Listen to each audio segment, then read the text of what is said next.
नमस्ते दोस्तों, मैं सीए विवेक शर्मा आप सब लोगों का स्वागत करता हूं अपने YouTube चैनल पर। ये मेरा पहला वीडियो है YouTube पर। उम्मीद करता हूं आप लोगों को अच्छा लगेगा। इस वीडियो में मैंने MSME का टॉपिक कवर करा है। बिल्कुल, आजकल आपने पिछले 3-4 महीने से MSME सेक्टर के बारे में काफ़ी सुना है। Social media, news, print media, हर जगह पर MSME छाया हुआ है। और अभी गवर्नमेंट ने भी 20 लाख करोड़ रुपए का राहत पैकेज इसमें दिया है। सो ये MSME है क्या, आप इससे कैसे फ़ायदा उठा सकते हो? तो बस उसी के लिए मैंने एक वीडियो बनाया है और इसको मैंने छोटा वीडियो बनाने की कोशिश करी है सो दैट आप लोगों के पास अगर समय ज़्यादा ना हो तो आप छोटा सा वीडियो देखें और आप अपने आप को MSME के अंदर रजिस्टर्ड करवा सकें। तो सबसे पहले मैं स्टार्ट करूँगा कि ये MSME होता क्या है, ये कैसे बनता है, क्या क्या हमें फॉर्मेलिटीज़ इसकी करनी पड़ेंगी और इसके फ़ायदे क्या हैं। MSME, M stands for micro, S stands for small, M again stands for medium. Micro enterprises कौन होते हैं? माइक्रो एंटरप्राइजेज़ वो होते हैं जिन्होंने इन्वेस्टमेंट प्लांट एंड मशीनरी के अंदर कर रखी होती है अप टू 1 CR, यानी कि 1 करोड़ रुपए तक जिनकी इन्वेस्टमेंट है प्लांट एंड मशीनरी के अंदर, एंड जिनका टर्नओवर अप टू 5 CR है। तो यानी कि ये दोनों चीज़ें मेरे को एक साथ देखनी है कि मेरा टर्नओवर 5 करोड़ रुपए तक होना चाहिए और मेरी investment in plant and machinery यानी कि मेरा निवेश प्लांट एंड मशीनरी के अंदर 1 करोड़ रुपए तक होना चाहिए। अभी स्मॉल सेक्टर क्या है? स्मॉल सेक्टर वो सेक्टर होता है जिसके अंदर व्यापारी ने इन्वेस्टमेंट कर रखी हो प्लांट एंड मशीनरी और इक्विपमेंट के अंदर अप टू 10 करोड़ रुपए या नहीं, और उसका टर्नओवर हो अप टू 50 करोड़ रुपए तक का। तो यानी कि ये दोनों बातें हमें एक साथ देखनी है। That is my composite category. उसके बाद आता है मेरा मीडियम। मीडियम क्या होता है? मीडियम वो कैटेगरी होती है जिसके अंदर बिजनेसमैन ने इन्वेस्टमेंट कर रखी है प्लांट एंड मशीनरी के अंदर अप टू 50 CR, यानी कि 50 करोड़ रुपए तक का निवेश कर रखा है, एंड साथ में उसका टर्नओवर हो अप टू 250 करोड़ रुपए तक का। सो यानी कि ये दोनों चीज़ें हमें एक साथ देखनी है। 50 करोड़ रुपए तक की इन्वेस्टमेंट लागत जो उसने कर रखी है बिजनेसमैन ने, और 250 करोड़ रुपए तक का टर्नओवर। ये तो बात हो गई कि आप अपने आप को किस कैटेगरी में फॉल कराते हो, आप क्या हो, माइक्रो हो, स्मॉल हो, मीडियम हो। अब इसके अंदर मैंने बात करी प्लांट एंड मशीनरी की। सो प्लांट एंड मशीनरी क्या होती है? प्लांट एंड मशीनरी हमारी as per income tax act हमारा चलता है। प्लांट एंड मशीनरी की जो डेफिनेशन हमें उसमें दे रखी है। साथ में इसके अंदर land and building and furniture and fixture नहीं आता है। ये प्लीज़ ध्यान रखिएगा, प्लांट एंड मशीनरी की कैलकुलेशन करने में लैंड एंड बिल्डिंग और फर्नीचर एंड फिटिंग्स नहीं आती है। अब इसमें क्वेश्चन ये उठता है कि मैं कैसे देखूँ मेरी प्लांट एंड मशीनरी क्या है? सिंपल, आपको अपनी बैलेंस शीट उठानी है। बैलेंस शीट के अंदर आपको एसेट साइड में जाके देखना है कि आपकी इन्वेस्टमेंट कितनी है प्लांट एंड मशीनरी में। वहाँ से आपको प्लांट एंड मशीनरी की वैल्यू मिल जाएगी। पर अब आपका क्वेश्चन आएगा कि मैं अपना बिजनेस स्टार्ट करने जा रहा हूँ, तो उस कैटेगरी में क्या होगा? कोई बात नहीं, गवर्नमेंट रिलैक्सेशन देती है। गवर्नमेंट बोलती है ठीक है, अगर आप अपना फर्स्ट टाइम बिजनेस स्टार्ट कर रहे हो कोई इशू नहीं है, आप एक सेल्फ डिक्लेरेशन दे दीजिए कि आप इतनी ही प्लांट एंड मशीनरी में इन्वेस्टमेंट करेंगे या आपका टर्नओवर इतना होगा। आपको MSME का सर्टिफिकेट मिल जाएगा, डिपेंडिंग ऑन आप कितना उसके अंदर बता रहे हैं कि आपका कितनी लागत होगी, कितना टर्नओवर होगा। तो अकॉर्डिंगली माइक्रो, स्मॉल या मीडियम में आप फॉल कर जाएंगे। अब टर्नओवर जिसकी मैं बात कर रहा हूँ, टर्नओवर क्या चीज़ है? टर्नओवर बैलेंस शीट उठाइए आप अपना, प्रॉफिट एंड लॉस अकाउंट है, उसके अंदर आपको टर्नओवर की फिगर मिल जाएगी। इसके अंदर क्या नहीं आएगा? जो आप एक्सपोर्ट कर रहे हो गुड्स एंड सर्विसेज का, वो नहीं आएगा। अब फिर से ये क्वेश्चन उठता है कि मेरे पास तो पैन ही नहीं है। कोई बात नहीं, गवर्नमेंट कहती है कोई इशू नहीं है, आप अपना काम शुरू कीजिए, आप अपना काम एक बार स्टार्ट कीजिए, आपको मैं MSME का नंबर दे दूंगी। पर ये MSME का नंबर जो वैलिड रहेगा 31 मार्च 2021 तक वैलिड रहेगा। उसके बाद गवर्नमेंट कहती है आपको GSTN number plus pan number लेना मैंडेटरी है। सो ये गवर्नमेंट ने आपको कह दिया कि कुछ भी फ्री में ऐसा नहीं मिलेगा, आपको कॉम्प्लाइंस तो करने ही पड़ेंगे।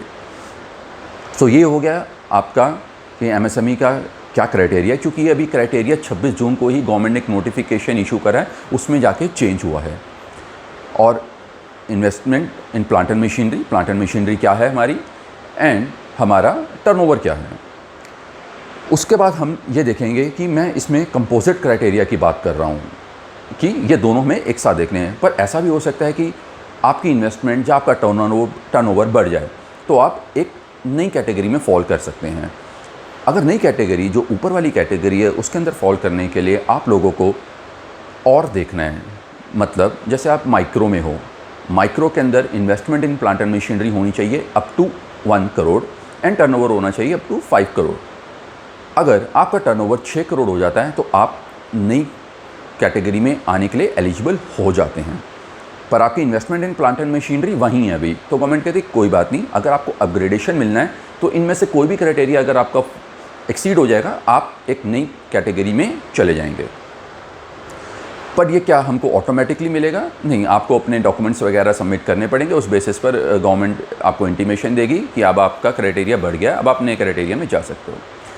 सेम वे डाउनग्रेड, अगर आपके पास स्मॉल अभी कैटेगरी है, स्मॉल से आप मीडियम में जाना चाहते हो, तो उस केस में आपको दोनों क्राइटेरिया देखने पड़ेंगे। Investment in plant and machinery भी देखना पड़ेगा एंड टर्नओवर भी देखना पड़ेगा। यानी कि ये दोनों के दोनों, अगर आप स्मॉल से माइक्रो में जाते हो तो आपका इन्वेस्टमेंट गिर जाना चाहिए 1 करोड़ रुपए तक का और टर्नओवर भी गिरना चाहिए 5 करोड़ रुपए का, तो आप एलिजिबल हो जाएंगे डाउनग्रेड कैटेगरी में।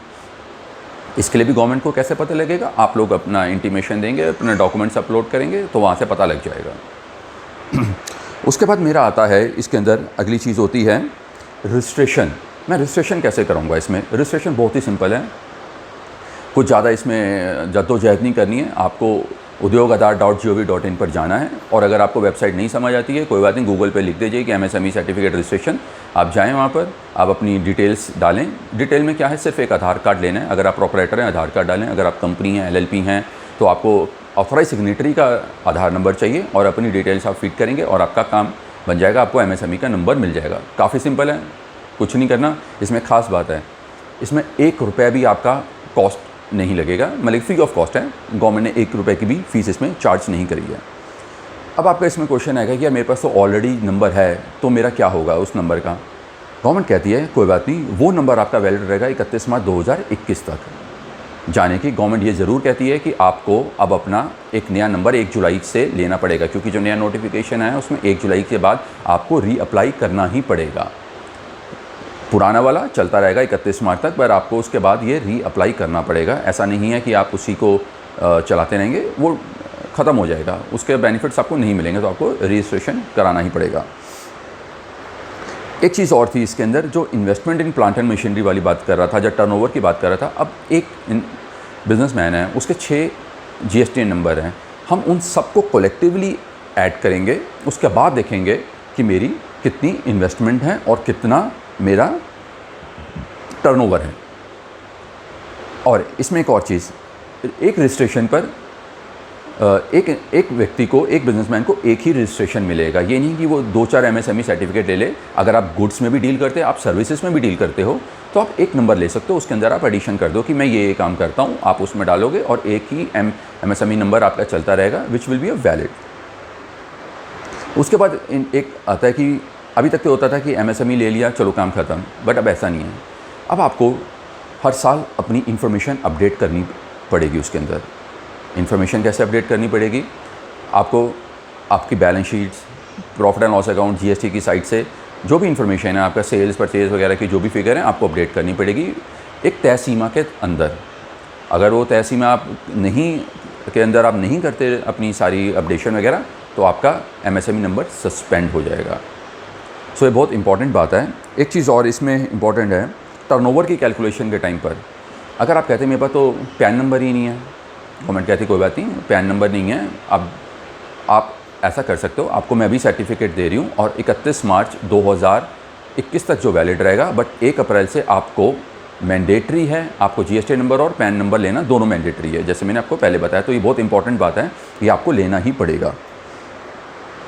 अब ये जो अपग्रेडेशन है, ये ऑटोमेटिकली हो जाएगा? नहीं, ये अगले साल से इफेक्टिव होगा जब आप अपनी इन्फॉर्मेशन देंगे, और डाउनग्रेड भी अगले साल 1 अप्रैल से ही इफेक्टिव होगा जब आप अपनी डिटेल्स वगैरह सबमिट करा देंगे। सो इसमें एक चीज़ और है, ये बेनिफिट्स क्या है MSME के? हमने रजिस्ट्रेशन सीख लिया कैसे होता है, मेरा क्या क्राइटेरिया, मैं कब मैं फॉल करूँगा MSME के अंदर, इसके एडवांटेजेस और क्या फॉर्मेलिटीज़ हैं। अब इसके अंदर एक क्वेश्चन है कि इसके बेनिफिट्स क्या हैं। सबसे बड़ा बेनिफिट ये है, इसके अंदर हमारा इंटरेस्ट जो मिलता है, इंटरेस्ट का रेट जो होता है वो काफ़ी कम होता है as comparison to other schemes. Collateral free हमको लोन मिलता है। तीसरा हमको ये रहता है इसके अंदर फ़ायदा कि अगर आप कोई भी गवर्नमेंट के टेंडर्स निकलते हैं तो गवर्नमेंट प्रमोट करती है MSME सेक्टर को, क्योंकि MSME सेक्टर एक बहुत बड़ा सेक्टर है जिसके अंदर काफ़ी करोड़ों लोग लगे हुए हैं रोज़गार में। सो एक बहुत बड़ा सेक्टर है जिसको गवर्नमेंट प्रमोट करने के लिए काफ़ी कुछ कर रही है। अभी जैसे एक नया भी निकला है आत्मनिर्भर, तो आत्मनिर्भर भी हमारा एमएसएमई सेक्टर के प्रमोशन के लिए है। गवर्नमेंट कहती है आप रोज़गार दीजिए, रोज़गार लेने की जगह आप रोज़गार दीजिए। सो ये एक एमएसएमई सेक्टर, ये बहुत बड़ा सेक्टर है रोज़गार देने के लिए। ताकि आप खुद भी एम्प्लॉय हों, आप 2-4 लोगों को और भी इसके अंदर रोज़गार दें। तो उन सब चीज़ों को प्रमोट करने के लिए गवर्नमेंट ने ये स्टार्ट किया है। आत्मनिर्भर स्कीम हो गया, या अभी पैकेज जो राहत का पैकेज दिया है इन्होंने, सो दैट हम इंटरनेशनली हम लोगों से कम्पीट कर पाएँ। अब जैसे आपने देखा होगा कि दिवाली हुई या इतने खिलौने हुए बच्चों के, ये सारे हमारे दूसरे देशों से आते हैं।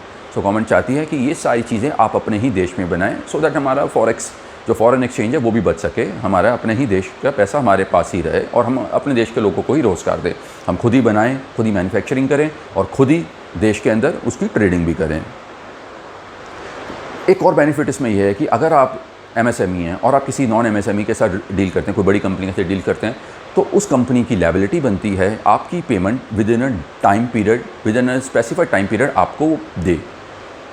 अगर वो नहीं देगी तो उसके आप पे उस अमाउंट पर आपको इंटरेस्ट मिलेगा।